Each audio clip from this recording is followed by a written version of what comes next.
Welcome back to Becoming Ultimate Masters. You know we love to take deep dives into stuff you're curious about, and this time, it's something you requested. We're going to take a deep dive into emptiness, which is a really important concept in Buddhism. Oh, yeah, emptiness. It can sound a little intimidating, can it? It kind of does. Like, Yeah. is it just nothingness? Yeah. But, every time I bump into this idea of emptiness, it really gets me thinking. Well, emptiness is definitely not about nothingness. It's more like, um, how can I put it? It's more about seeing through our usual way of looking at things. Yeah, kind of like it challenges our assumptions about how the world works. Exactly. It's a bit like a doorway. It opens up a whole new way of understanding reality. I like that, a doorway. So for this deep dive, you sent us this YouTube video from the Seeker to Seeker channel, and it breaks down emptiness into 5 different meanings. 5. I know, right? It's a lot to unpack, but it's done in such a clear way. Yeah, the video does a fantastic job. And what's really cool is how each meaning kind of builds on the last one. It's like a journey. Absolutely. And we've got some big names in there, too. We've got the historical Buddha. We've got Nagarjuna. Yogacara, even Buddha nature. It's a real exploration of how this concept has evolved and been interpreted over time. Okay, so are you ready to dive in? Let's do it. Okay, great. Now, I always kind of struggled with this whole idea of self. Like, who am I, really? Yeah, that's a big question, isn't it? It is. So I'm really curious about what the Buddha had to say about this whole no self thing. Because when you hear no self, it can sound a little scary, like, do I even exist? I know, right? But the Buddha wasn't saying we don't exist at all. What he was pointing to is that this idea of a solid, unchanging me that we cling to, it causes a lot of suffering. Okay, so it's less about denying our existence and more about questioning what we think that self is. Precisely. The Buddha observed how much we suffer when we cling to this fixed idea of who we are. Our thoughts change, our feelings change, our bodies change. So where's that fixed self? Right, it's like everything is in constant flux, nothing stays the same. Exactly. And maybe that's not such a bad thing. Maybe that fluidity is where we find freedom, Yeah, like if we're not so attached to a fixed idea of who we are, maybe we can be more open to change, more adaptable, more compassionate even. Absolutely. That's where the real beauty of emptiness starts to shine through. But the journey doesn't stop there. Oh, I know. Along comes Nagarjuna, and he takes this idea of no self and says, hold on, it's not just about us. Objects aren't so solid either. He really shakes things up. He does. And I love how the video uses the example of the video itself to explain Nagarjuna's idea of no object. Right. That's a brilliant illustration. It is. It's like that video exists because of the creators, the equipment, the internet. It's all interconnected. It wouldn't be there without all those factors. And it's the same for everything, isn't it? Like, take this microphone I'm speaking into. It wouldn't exist without the metal it's made of, the people who mine that metal, the factory workers who assembled it. It's this whole chain of causes and conditions. Right. It's like a cosmic domino effect where everything is dependent on everything else. So is that what Nagarjuna meant by no object? That things don't have this independent, inherent existence? Exactly. It's about understanding that what we perceive as separate individual things are actually interconnected and interdependent. Nothing exists in isolation. Wow, that really changes how you see the world, doesn't it? It really does. It's a real shift in perspective. So we've got no self from the Buddha and no object from Nagarjuna. I'm sensing a pattern here. Like nothing is quite what it seems. You're definitely picking up on something there, and there's more to come. The video doesn't stop at no self and no object. Oh no, it keeps going. And it gets even more mind-bending. Next up, we have the Yogacara school of Buddhist thought. And they really get into the nitty-gritty of the relationship between subject and object. That's where things get really interesting. Okay, to be honest, this is where I start to lose it a little bit. Subject and object. I mean, it sounds a bit abstract. I know, it can be a bit tricky. But think of it this way. Can you have the experience of seeing without something to see? No, I guess not. Or hearing without something to hear? No, I suppose not. Exactly. So the Yogi Para folks were like, hold on, this subject and object thing, they're not really separate. They rise together. They depend on each other. So it's like you can't have one without the other. Precisely. They're two sides of the same coin. Okay, that makes a bit more sense. But the video also mentions this example of experiencing the color orange, and that's where I really started to get confused again. Yeah, it's a mind bender, isn't it? It is, because it's like, okay, you can't see orange if there's nothing orange to see. Mm-hmm. But does orange only exist when you're looking at it? It's like a chicken or the egg situation. Exactly. And that's what the Yogacarans were trying to point out, that our perceptions and what we perceive are intertwined. They're not as separate as we think they are. Oh, okay. So reality is more of a dance between the seer and the seen than two distinct things. You got it. It's all interconnected, and we're only just scratching the surface here. I know. My head's spinning. But in a good way. In a, like, wow, this is really expanding my mind kind of way. That's what we like to hear. So we've got no self, no object, and this intertwined subject-object thing. And there's still more. Oh, there's more. We've got 2 more meanings of emptiness to explore, and trust me, they get even deeper. Okay, well, I am definitely ready for more. Bring on meaning number 4. All right, meaning number 4, coming right up. Okay, so meaning number 4 is Buddha nature. And this one, I don't know about you, but this one really threw me for a loop. Me too. I was following along, no self, no object, everything's interconnected, and then bam, Buddha nature. Like, wait, what? Doesn't that kind of go against everything we've been talking about? Right. That was my reaction, too. Like, how can there be this inherent Buddha nature if there's no self? Exactly. But the way the video explains it with this screen metaphor, I thought that was really helpful. Oh, yeah. The screen metaphor. I love that. It made it so much easier to grasp. So, for our listeners who haven't seen the video, imagine your TV screen. Yeah, your TV screen. You can watch all sorts of stuff on it, right? Comedies, documentaries, thrillers, all this different content. Yeah. But the screen itself stays the same. Exactly. And that's kind of how Buddha nature is envisioned. It's this pure awareness that's always there underneath all the changing content of our minds. So it's like all our thoughts and emotions and experiences are like the shows playing on the TV, but Buddha nature is the screen itself. Yeah, that's a great way to put it. And that screen is always there, unaffected by whatever's playing on it. Wow. So are you saying that everyone has this Buddha nature? Like it's in all of us? That's the idea. The video calls it Tathagata Garbha, which is a bit of a mouthful. But basically, it's this inherent potential for awakening that's present in every being. Okay.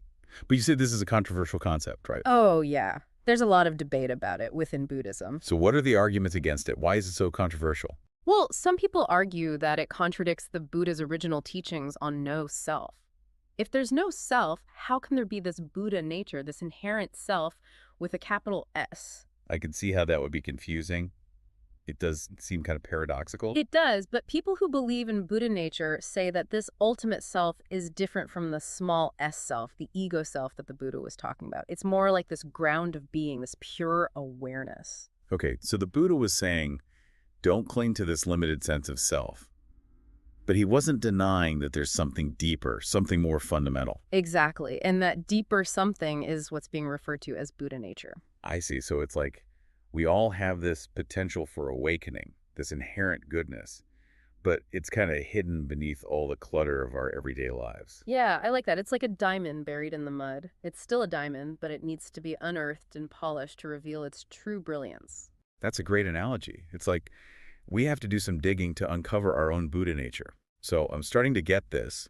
But even if there's debate about it, it seems like it ultimately points to this idea that there's something really special, something really valuable at the core of who we are. I think so too. And whether you call it Buddha nature or something else, recognizing that potential within ourselves is a really powerful thing. It is. Okay, so deep breaths, everyone. We've gone from no self to no object to subject-object interdependence, and now Buddha nature. Are you ready for the 5th and final meaning of emptiness? Oh, I'm ready. Hit me with it. All right, meaning number 5 is the emptiness of views. And this one, I have to say, is a bit intimidating. It is pretty radical. It is. So what does it even mean for views to be empty? Like, is it saying that all our ideas and beliefs are worthless? Not necessarily. It's more about recognizing that all views, even the Buddhist teachings, are just pointers. They're not the ultimate truth itself. So even the most profound teachings, like the stuff we're talking about right now, those are just tools to help us understand something much bigger. Exactly. The video uses this analogy of a finger pointing to the moon. The finger isn't the moon, it's just directing our attention to it. Ah, I get it. So we shouldn't mistake the finger for the moon. We shouldn't get so attached to our views and beliefs that we forget to look beyond them. Precisely. Emptiness of views is all about letting go of that attachment and being open to what is. So does that mean all teachings are useless? Should we just throw out the Dharma and go live in a cave? Not at all. The teachings are still valuable, but we should approach them with a sense of humility, recognizing their limitations. So it's like we can appreciate the map, But we shouldn't confuse it for the actual territory. Exactly. And that's where practices like meditation come in. They help us quiet the mind and experience reality directly without all the filters of our thoughts and beliefs. So it's like instead of clinging to the map, we're going out and exploring the territory for ourselves. You got it. It's about direct experience. Okay, I'm starting to see how this all fits together. It seems like all these different meanings of emptiness, from no self to the emptiness of views, they're all pointing to this one fundamental truth. And what would that truth be? That reality is not what we think it is. Our ordinary way of seeing things is limited, and emptiness is about going beyond those limitations. Beautifully put. And that's what makes emptiness such a powerful and liberating concept. It opens up a whole new way of seeing ourselves and the world. Okay, so we're back. And for this final part of our deep dive on emptiness, we're going to look how it all connects to, well, the world outside of Buddhist teachings. Yes, because emptiness isn't just some ancient philosophy. It's got some surprising connections to some pretty modern ideas. Right. And I'm really curious about this connection between emptiness and science that the video talks about. It always blows my mind how these ancient wisdom traditions sometimes seem to foreshadow what modern science is discovering.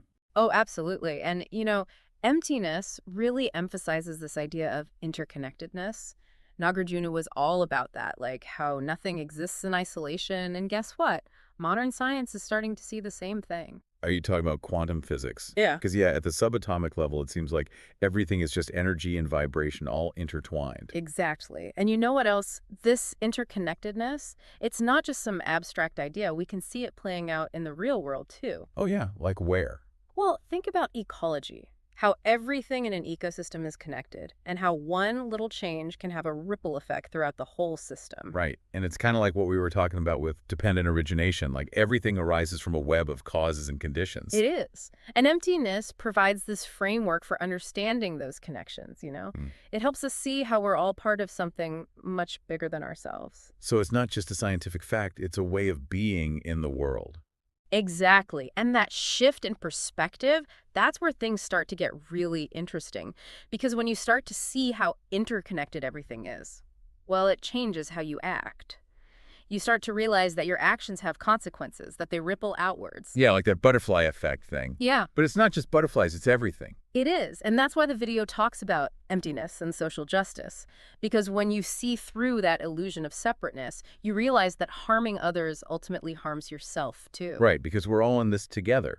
Or maybe it's more like we're all part of the same ocean. That's a great analogy. And that realization can be a really powerful motivation for compassion and ethical action. So we've got physics, ecology, social justice. Where else is emptiness showing up in the modern world? Well, the video also touches on a really interesting connection between emptiness and psychology. Really? I'd love to hear about that. Specifically, it talks about Carl Jung, that famous psychologist, and his concept of shadow work. You familiar with shadow work? Yeah, I've heard of it. It's all about facing those parts of ourselves that we'd rather not acknowledge, those less than desirable qualities we try to keep hidden away. Exactly. And Jung believed that true wholeness comes from integrating those shadow aspects, not denying them. And that's where the connection with emptiness comes in. Emptiness invites us to embrace the interconnectedness within ourselves, recognizing that those light and dark aspects, the pleasant and the unpleasant, are all part of who we are. So it's about accepting the fullness of our experience without clinging to some idealized version of ourselves. Exactly. And it's like all these different fields, they're all converging on this one truth. We're not separate. We're interconnected with everything and everyone around us. And emptiness gives us the tools to understand that interconnectedness and really live it. This has been such an amazing exploration. Thank you so much for guiding us through all this. It's been my pleasure. I feel like we've only just scratched the surface, but it's already shifted my perspective in some pretty profound ways. I feel the same way. Well, I hope it sparks some curiosity for our listeners, too. And if you want to explore this further, the video mentions some great resources in the description. I highly recommend checking those out. Yes. Keep exploring. So thank you so much for joining us on this deep dive into emptiness. We hope it's inspired you to see the world in a new light. And to remember that you're already a master. If you have a topic you'd love us to deep dive into, let us know. We're always up for a challenge. And if you enjoy this conversation, share it with a friend. It might just blow their mind too.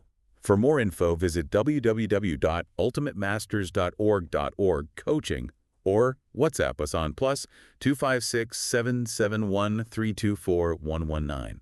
And remember to check daily for a new episode. Until next time, stay curious, my friends.